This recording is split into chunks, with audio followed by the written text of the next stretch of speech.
हुकूमत ने fuel price adjustment की मद में बिजली ₹1.06 फ़ी यूनिट महंगी करने की मंजूरी दे दी। नेपरा ने सेंट्रल पावर परचेजिंग एजेंसी को बिजली ₹1.52 महंगी करने की दरख्वास्त की थी।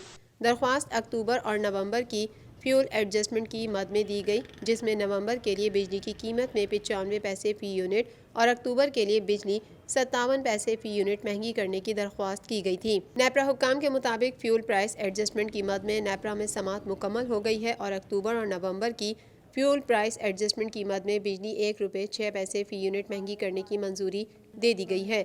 नेपरा हुक्काम का कहना है कि अक्टूबर की फ्यूल प्राइस एडजस्टमेंट की मद में बिजली 29 पैसे फ़ी यूनिट और नवंबर की फ्यूल प्राइस एडजस्टमेंट की मद में बिजली 77 पैसे महंगी की गई है। इजाफे के बाद बिजली सार्फिन पर 8 अरब 40 करोड़ रुपए का इजाफी बोझ पड़ेगा।